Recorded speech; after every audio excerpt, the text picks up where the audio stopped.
Shalom, salam Patunggilan. Bapak, Ibu, dan Saudara yang dikasihi Tuhan, pada saat ini kita kembali bersama-sama bersekutu di ibadah minggu pada saat ini. Maka, mari sebelum kita bersama-sama membaca serta merenungkan firman Tuhan, kita berdoa terlebih dahulu. Kita berdoa.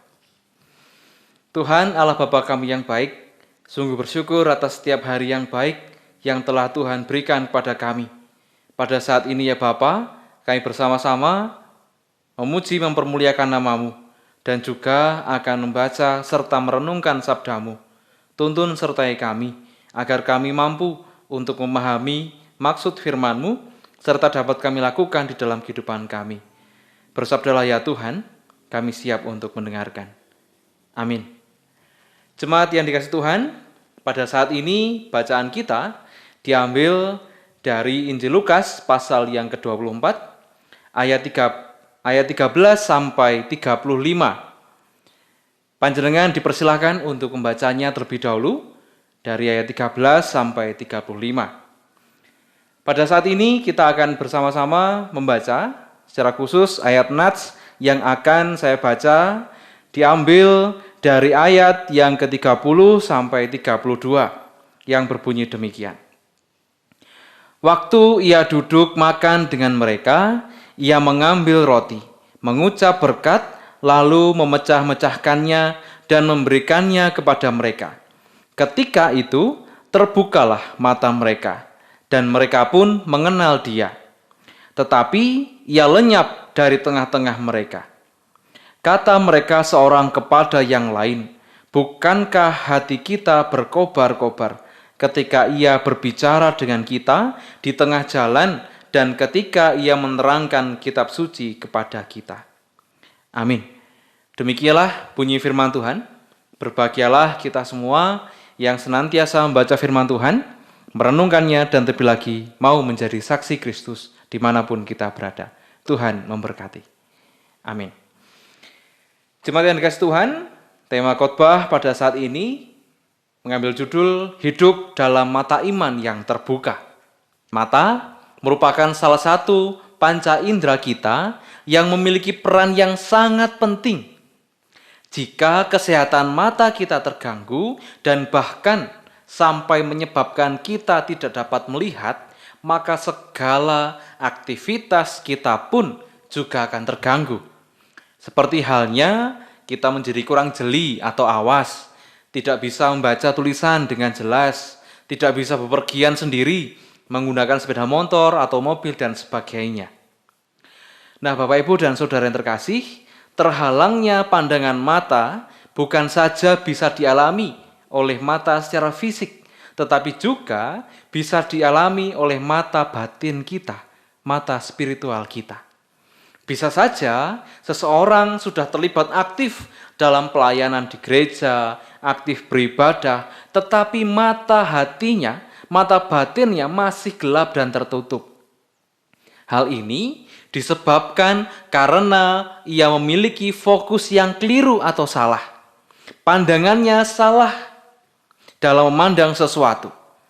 Sama seperti bacaan kita pada saat ini di dalam Injil Lukas. Disangkanya, para murid menyangka, para murid menyangka Tuhan Yesus adalah Mesianik Yahudi yang akan membuat bangsa Israel menjadi jaya seperti pada masa pemerintahan Daud.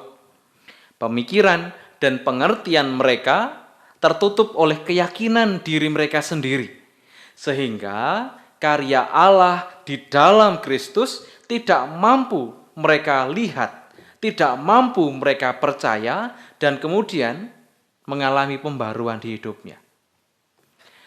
Jemaat yang terkasih, mata batin mereka terbuka tatkala mengalami peristiwa makan bersama dengan Yesus. Mereka menyadari bahwa mereka baru saja mengalami perjumpaan dengan Kristus. Mata arti harafiah adalah indera untuk melihat. Sementara yang dimaksud di Injil Lukas ini adalah dalam arti kiasan, yakni mata dalam arti kesanggupan untuk mengerti. Mata batin mereka terbuka Artinya, kesanggupan hati batin mereka untuk mengerti karya Allah di dalam Kristus terbuka.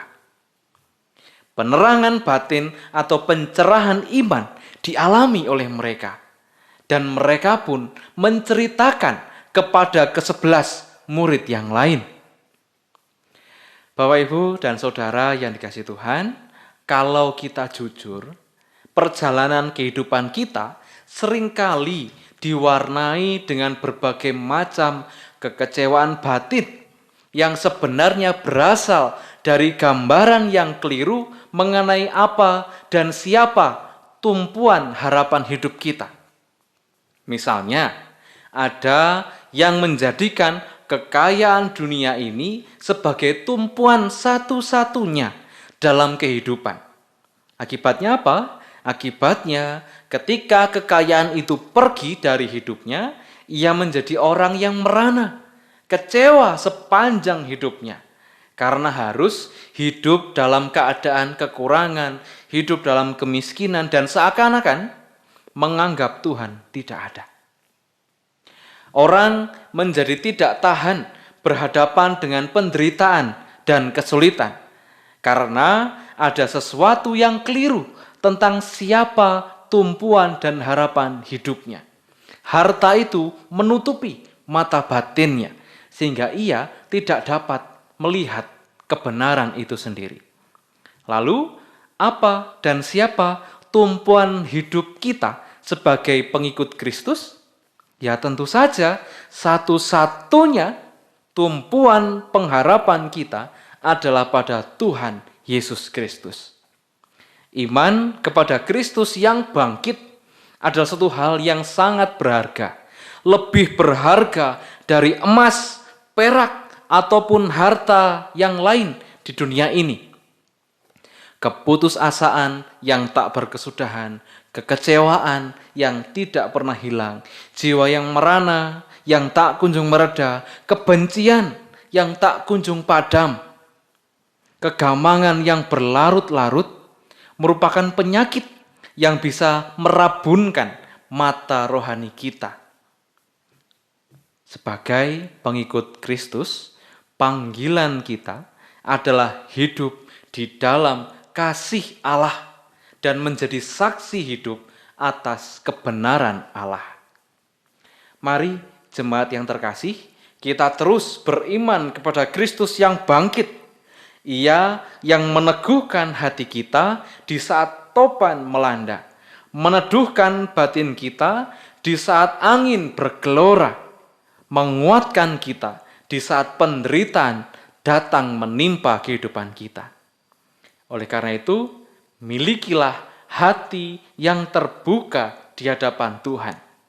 Sehingga tidak ada selubung di dalam diri kita dan hidup kita pun menjadi bermakna bagi siapa saja. Karena kita hidup dengan mata iman yang terbuka. Amin. Jemaat yang kasih Tuhan, untuk menutup renungan kita pada saat ini, mari kita bersama-sama bernyanyi dari Kidung Ria nomor 18, Hatiku Terbuka.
Mari jemaat yang dikasih Tuhan, kita bersama-sama menyatukan hati, kita masuk dalam doa syafaat. Kita berdoa. Ketika kami berkumpul bersama-sama pada saat ini, sungguh kami merasakan sukacita yang membuncah di hati kami. Karena Tuhan telah hadir di tengah-tengah kami, di tengah persekutuan kami, di rumah kami masing-masing. Bapa yang baik, kami serahkan seutuhnya kehidupan kami hanya ke dalam tangan kuasa-Mu.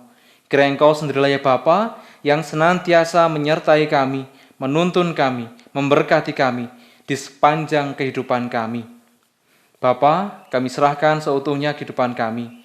Mampukan kami untuk menjadi hamba-Mu yang setia, dimanapun kami berada, mewartakan sabda-Mu.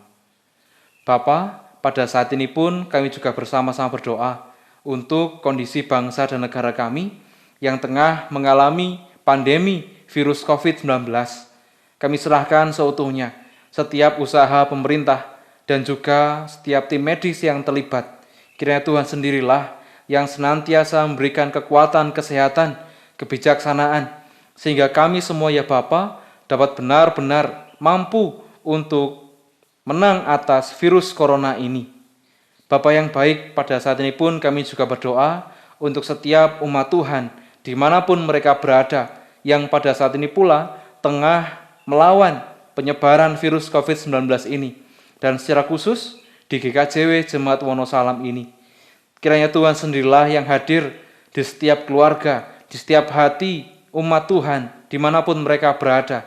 Sehingga setiap hari ya Bapa, mereka semakin rindu untuk mendekat kepadamu. Kami serahkan pula setiap persembahan yang telah kami kumpulkan. Kiranya Engkau yang menyucikannya, sehingga persembahan kami ini dapat menjadi dupa yang harum di hadapan-Mu. Terima kasih ya Bapa. Kami serahkan pula setiap dari kami, warga jemaat-Mu, yang pada saat ini tengah mengalami sakit maupun tengah mengalami pergumulan. Kiranya Tuhan sendirilah yang memulihkan, memampukan kami untuk mengatasi semuanya. Terima kasih ya Bapa. Kami serahkan seutuhnya kehidupan kami hanya ke dalam tangan kuasa-Mu. Dan disertailah setiap jemaat dengan awalan berkat dari Tuhan yang demikian. Kasih karunia dan damai sejahtera yang datangnya adalah Bapa, Sang Sumber kehidupan ini. Cinta kasih dan pengorbanan dari Tuhan Yesus Kristus Sang Penebus, serta hikmat kebijaksanaan dari Sang Roh Kudus turun atas jemaat sekalian, memampukan jemaat sekalian untuk senantiasa menjadi hamba-Nya yang setia, mulai saat ini hingga selama-lamanya. Haleluya. Amin. Demikian Bapak Ibu dan Saudara yang dikasihi Tuhan, ibadah kita pada saat ini. Jangan lupa untuk terus bertekun di dalam persekutuan kita di rumah masing-masing. Dan jangan lupa untuk mengklik tombol merah subscribe di bawah ini, sehingga panjenengan menjadi lebih mudah untuk mengakses dan mengikuti setiap video renungan ibadah online melalui channel ini. Sampai jumpa di ibadah selanjutnya. Tuhan memberkati. Amin.